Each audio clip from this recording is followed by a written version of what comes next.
shit. Stupid. So like I remember Vegan Games used to always make videos. Oh yeah. Did he do videos on you? Yeah, he did videos on me. And I remember me and Connor, fucking dork. Me and Connor Murphy was saying, man, why the fuck won't he make a video on us? Like, what the fuck? He gonna make Christian Guzman and not me? You know what I'm saying? And then yo, like that, so it happened, like I got arrested in Austin. I know all charges were dropped over there, but it was for a prank me and Connor did, right?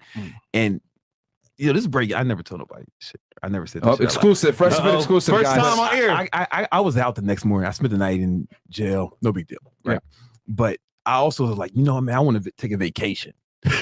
So I didn't tell nobody I was out. We kind of like played it up. And then my video editor. Yeah, because it would be what, disorderly conduct, some shit like that? Some shit. And they arrest people every day in Austin. They're trying to get them out. And I was like, I've had my video editor, Fly with Johnny Tosh, shout out to you, and make some fake Snapchat filters as if it was like crowds. I had to take the footage, make it look like somebody recorded it with Snapchat. So he put like Austin on it, and then he sent it to Vegan Games and like some of the other people who like made videos like that around the time, just so they would make the video.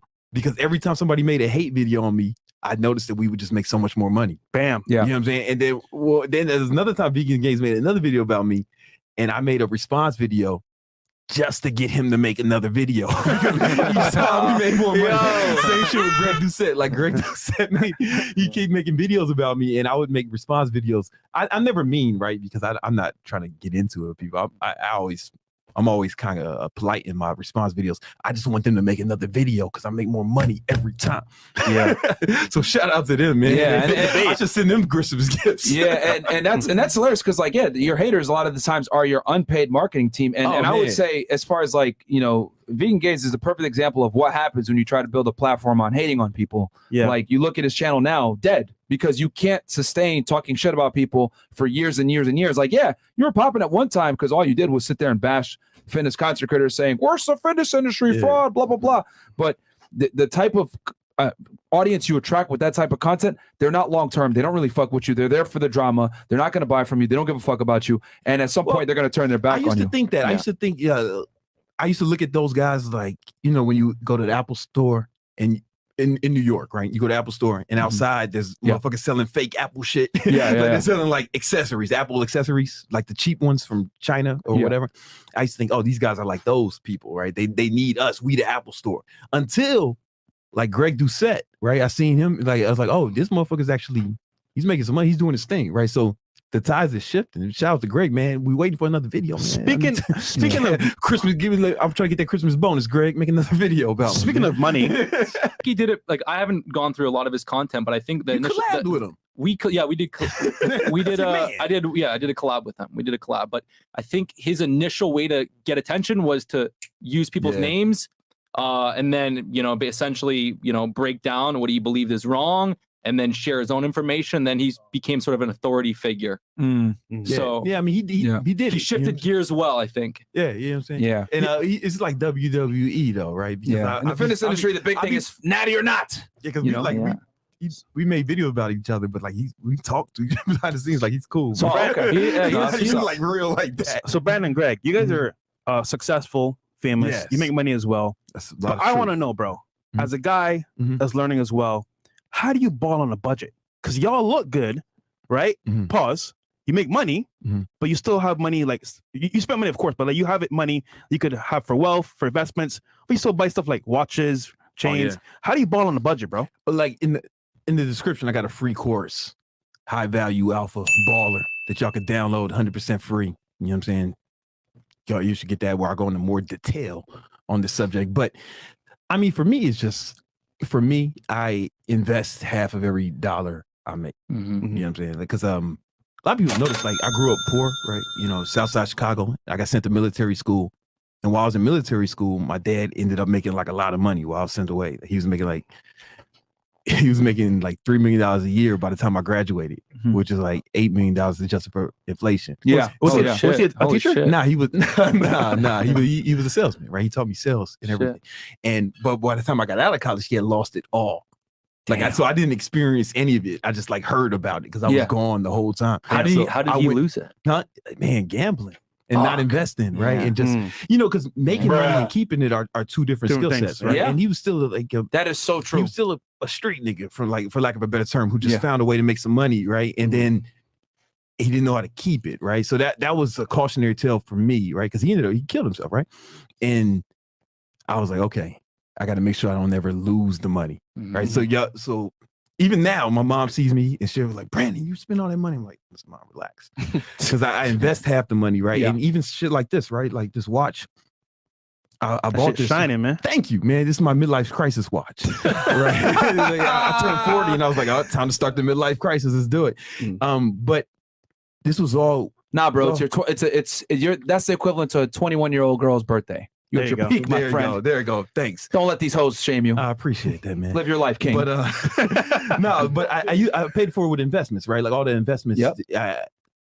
I got a strategy where I sell covered calls against like the stocks I own, and I just use that money so I can like buy this. I can buy a bunch of these, right? Yeah. And never touch the principal, and never touch the money that I spent earning, right? Yeah. It's more almost like passive income, right? So I think that's the strategy. You got to really like. I was less ostentatious, my first the first few years I was on the internet until I started making enough money where the passive income started paying for diamonds and shit. Right. It takes discipline. It takes actually quite a bit of discipline. Actually, even interestingly enough, like dopamine is actually, gambling can be very, very rough on your dopamine system. It can be extremely destructive. But it takes to make money and actually hold on to it and spend it wisely. It takes discipline, but also every single purchase that I take, I analyze. I kind of audit it. I'm like, was that worth the ROI? Yeah, and it's very, very helpful to kind of look back on all the money you spent.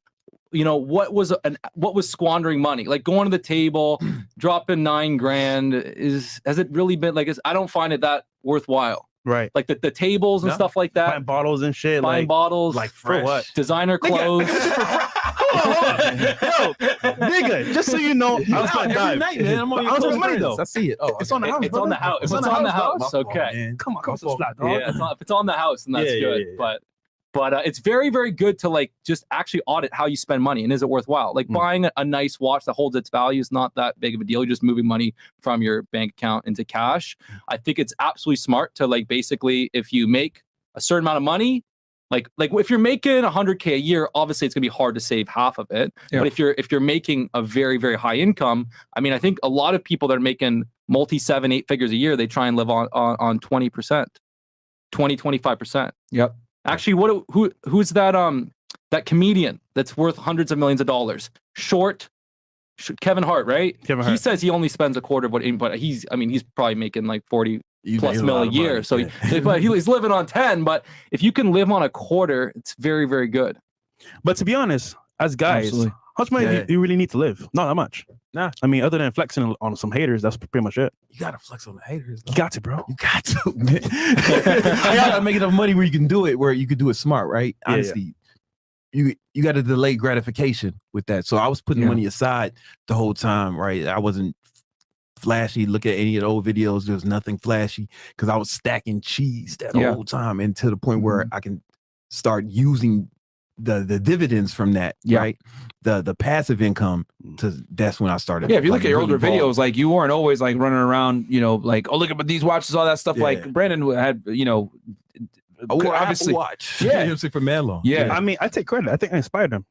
Yeah, I saw fresh with them conflict diamonds, and I was like, oh man, I gotta jump up on it, man. Yeah, I think delayed gratification is something that a lot of guys struggle with, and I think if you can learn delayed gratification in fitness, in partying, in spending money, even girls, like you're gonna go really far in life. I mean, and people, oh, Martin, that's easy for you to say, but they don't know. Like, I told you guys, I sacrificed my 20s, bro. I was a Division I athlete in college, so I didn't party or drink like that, I drank more alcohol once I got out of college versus being in there. I worked for the government, so that kept me away from doing stupid shit. I never smoked pot in my life. I've never gambled in my life. Really, the only vice I've ever done is drink alcohol, and that was very rarely.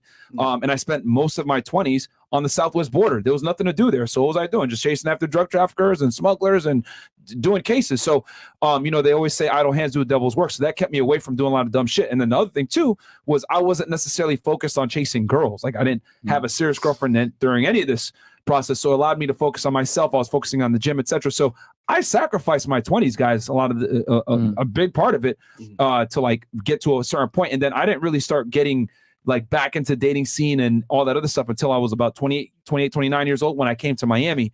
And then that's when I started entrepreneurship and I was able to make some more money thanks to Brandon with my government job. Then I was able to kind of scale up and then move over onto entrepreneurship. I didn't want to, you know, I wanted to keep doing that government thing, but you know, you do have to really learn delayed gratification. Now, at this point in my life, I'm 32.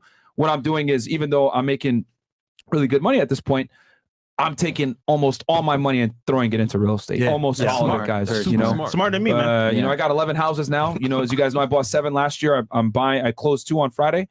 So we're gonna have and I'm gonna buy 1 house cash at the end of this year because I don't have time to do a bank loan. But the reason why I'm able to do that is because I saved up a bunch of my money. So now, bam, I could buy a house cash. And I'm gonna do a refinance and get that money out and get that equity. But you can only do that, guys, with delayed gratification. I do this for another 2-3 years.